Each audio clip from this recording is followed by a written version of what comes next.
नमस्कार, मी सावता माझे फुले, राहणार सांगोला, सोलापूर जिल्हा.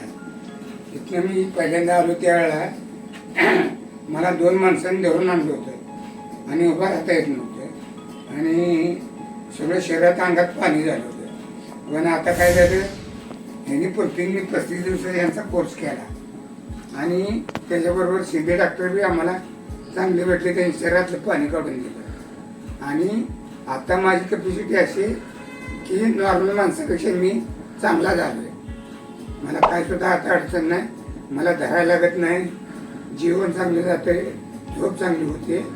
एवढी पुण्य ही शहाणे डॉक्टरनं माझी केल्याबद्दल मी आभारी आहे. दम वगैरे लागत नाही ना आता? नाही दम लागत. चालायला काही त्रास हे काय नाही, जेवण वगैरे व्यवस्थित जाते? व्यवस्थित जाते, दुखत वगैरे काहीच नाही? नाही. तसेच त्यांच्या मिसेसला पण मला पॅरालाइज झाला होता नोव्हेंबरमध्ये. आता माझं पण मी 10 दिवसाचं पंपिंग चालू केलंय, पण माझ्या हाताच्या मुंग्या, मला डाव्या अंगावर झोपायला येत नव्हतं, दम खूप लागत होता. मला आता व्यवस्थित झोप लागते, डाव्या अंगावर झोपता येतं आणि मग अडखळत मी पडत होते. बोलताना एकदम थांबायची. आता मला सगळं क्लिअर वाटायला लागलं, हलकं वाटतं. हाताच्या मुंग्या माझ्या पूर्ण कमी आल्या. ते त्या डॉक्टरांची इतकी कृपा झाली आहे की मला देवासारखे ते भेटले. तर माझ्या मिस्टरांना खूप चांगले केले, मी त्यांचे खूप आभार.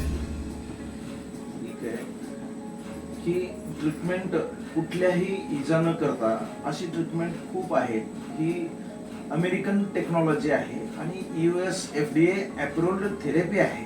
ज्याचं ऑपरेशन करू शकत नाही, ज्यांची परिस्थिती नाही किंवा ऑपरेशन करण्याची त्यांची परिस्थिती नसते, जी की हार्ट पंपिंग कमी असल्यामुळं ते ऑपरेशन पण करू शकत नाहीत, कमजोर हार्टवाल्यांना ही एक वरदान आहे की ECP थेरपी. अशी जी थेरपी ही नावलौकिक आहे, परंतु अवेअरनेस, जनजागृती कमी असल्यामुळं, लोकांना याच्याबद्दलची माहिती कमी असल्यामुळं ही ट्रीटमेंट खूप प्रचलित असून सुद्धा याचा लाभ कोणालाही घेण्यासाठी हे लोक स्वतः अवेअरनेस केले पाहिजे. जसे की आता हे सावता फुले आहेत, यांना ह्या ट्रीटमेंटमुळे जो वाचलेला अनुभव आहे, त्या अनुभवाच्या आधारे यांनी स्वतः माउथ टू माउथ, जसं पेशंटला ते स्वतः सांगू शकतील आणि त्यांना जो आलेला माझ्या इथला अनुभव, रेसू हार्ट फाउंडेशन या नॉन सर्जिकल ट्रीटमेंट, मी स्वतः प्रिव्हेंटिव्ह कार्डिओलॉजिस्ट आहे आणि एकमेव ECP थेरपीमध्ये प्रिव्हेंटिव्ह कार्डिओलॉजी